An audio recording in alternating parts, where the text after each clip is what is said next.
नमस्कार। पिछले वीडियो में मैंने आपसे बुक ऑफ चेंजेस की प्रेडिक्शन और एडवाइस जो कोरोना के बारे में आई थी शेयर की थी।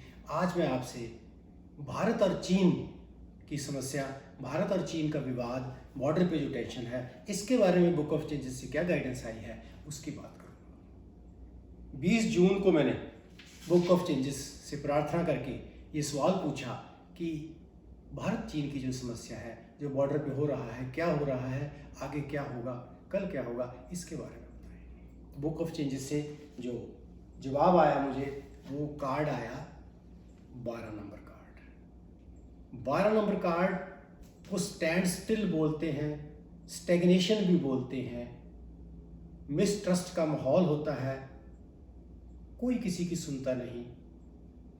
इसको समझने के लिए हमें 11 नंबर कार्ड समझना पड़ेगा। 11 और 12 नंबर कार्ड कॉम्प्लीमेंट्री है, ये एक से दूसरे में चेंज होते रहते हैं। 11 नंबर कार्ड को पीस का कार्ड भी बोलते हैं, हार्मनी का कार्ड भी बोलते हैं, जबकि 12 नंबर कार्ड को स्टैंड स्टिल या स्टेग्नेशन का कार्ड बोलते हैं। बिल्कुल उल्ट है एक दूसरे के कार्ड। जैसे देखें आप, ये हमारा स्टेग्नेशन का कार्ड है, इसको अगर उल्टा कर दें हम तो सारी एनर्जी, सारी शक्तियाँ उल्टी हो जाती है।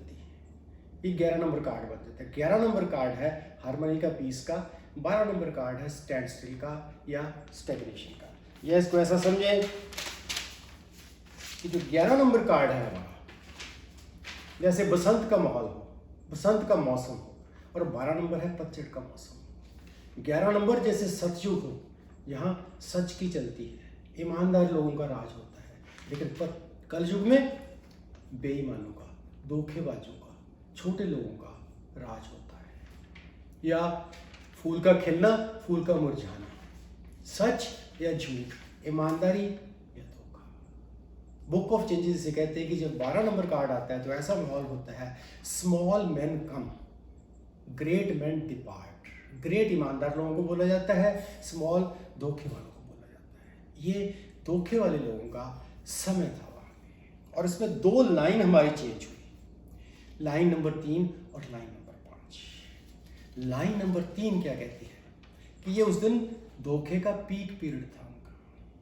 तो क्या सिचुएशन क्या बताते हैं, ये सिचुएशन बताते हैं वहां क्या था, because of questionable methods and motives used to attain their position illegitimately. ये कहते हैं कि उन्होंने गलत ढंग से वो पोजीशन अपनी एक्वायर करी वहां पे चाइनीज ने। But their plans will not come to fruition. लेकिन उनकी जो प्लान्स हैं वो पूरी नहीं होंगी। देयर इज सम शेम, थोड़ी उनको शर्म आ रही है कि उन्होंने गलत किया, धोखा दिया, विश्वासघात किया। But Shem is concealed with in brazen. Shem is concealed, लेकिन अपनी शर्म को वो छुपाएंगे विद ब्रेजन अनअपोलोजेटिक बिहेवियर। उनका बिहेवियर निर्लज होगा, लेकिन उनको अंदर से अंदर शर्म आती रहेगी क्योंकि उन्होंने मानवता से, अपने वचन से गिरने का काम किया। लेकिन हमारे बहादुर जवानों ने, जबकि मौत सामने थी, हथियार चला सकते थे, गोली चला सकते थे, उन्होंने गोली नहीं चलाई। ऐसे समय में जब मौत आपके सामने है और धोखे से आपको कोई मार रहा हो और आप फिर भी अपने वचन की रक्षा के लिए गोली ना चलाए, इतनी बड़ी शांति हमारे जवानों ने दिखाई। ये शांति किसी संत के अंदर ही हो सकती है। हमारे जो जवान थे वहां, ये सिर्फ बहादुर ही नहीं थे, ये बहुत बड़े इंसान भी थे, ये सेंट सोल्जर थे, ये संत सिपाही थे, जिन्होंने इंसानियत को सबसे ऊपर रखा। और उनके जवानों ने हमें धोखा दिया। धोखे वाले लोगों को कई बार लगता है कि वो कुछ ज्यादा हासिल कर लेंगे। धोखे को समय और संसार तो कई बार माफ कर देता है, लेकिन उनके अपने बच्चे, उनकी अपनी पीढ़ियां इस शर्म को भोगती हैं।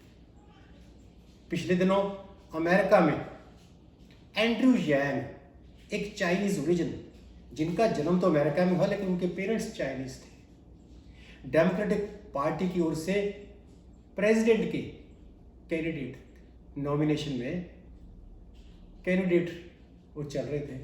लेकिन जिस दिन ट्रंप ने यहाँ कहा कि ये जो कोरोना वायरस है ये चाइना से आया है, तो नेक्स्ट डे आके उन्होंने टीवी पे कहा कि मैं जब कल मार्केट गया अपने बच्चों और बीवी के साथ, तो मुझे इतनी शर्म आई, मुझे ऐसे लगा कि सब लोग मुझे देख रहे हैं जैसे मैं वायरस हूँ।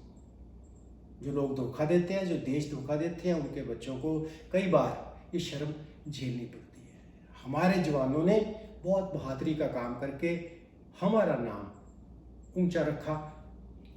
इन बहादुर जवानों की कहानियाँ सदियों तक सुनाई जाएंगी कि जो वीर इंसान होते हैं वो ऐसे मौक़ों पर क्या करते हैं। तो जो 3 नंबर लाइन के बाद जो नेक्स्ट लाइन हमारी चेंज हुई वो है line number 5। 5 number line change हुई। 5 नंबर लाइन जैसे इसमें 5 नंबर लाइन। 3 नंबर लाइन का मतलब यह है कि उसके पीछे भी 1-2 लाइनें थीं, तो इसका मतलब था ये माहौल पहले से ही बन रहा था। तीसरे पे इनका पीक पीरियड आना था और पीक पीरियड के बाद वहाँ से डाउनफॉल शुरू होना था बुरी शक्तियों का। उसके बाद आती है 5 नंबर लाइन। 5 नंबर जगह जो समय है ये आने वाला है। 5 नंबर लाइन कहती है stagnation is coming to end. ये जो स्टैग्नेशन का, ये जो डिके का, ये जो स्टैंड स्टिल का पीरियड था इज कमिंग टू एंड। छोटे लोगों का, धोखा देने वाले लोगों का समय खत्म होने वाला है। Good Fortune for the great man. Great man book of changes उस आदमी को कहती है जो ईमानदार होता है, अपने वचन से मुकरता नहीं है।